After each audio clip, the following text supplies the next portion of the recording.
Rozumící. Určitě taky ne. Je to tak? Nebudete se bát. No, koukej všichni nedůvěřivě.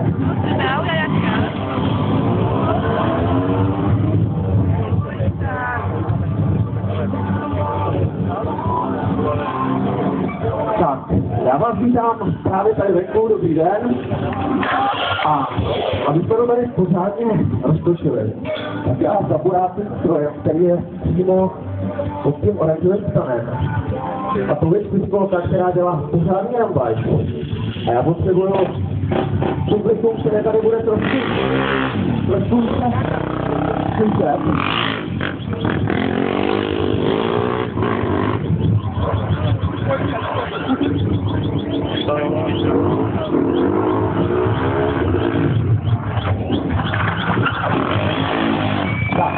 Takže dobrý den. A tady když začíná probouze, tak já vám děkuji za aspoň malý, ale potlesk. A musíme udělat pár. Děkuji. Pár. Tak dáme traumatiky.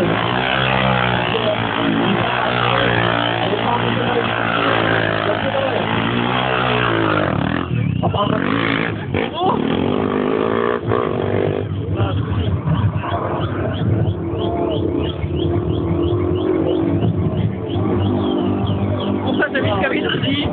abyste věděli, že za těch pistolkách nejezdí jenom od sebe, ale někdy po dvou. A že se nevídá nejenom mezi drobně, ale i zatáček. Tak uděláme takový demonstrativní kroužek.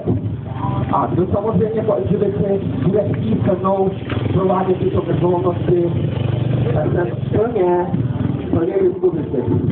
Já bych pokračoval, jo, ale jo, už je to tady. Jdeme na to.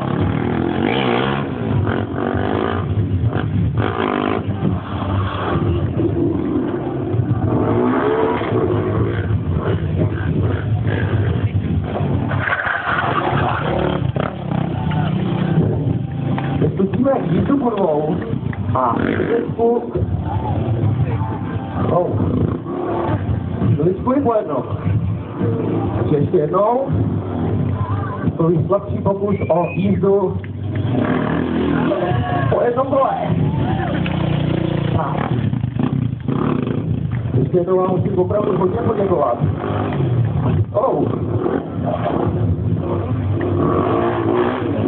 Protože začínáme to skutečně neděle odpoledne dobře bavit, takže já vám děkuju. Tady to musím zaparkovat jinak než do motocyklu. Tak, já mám zažáto. Teď zaparkujeme a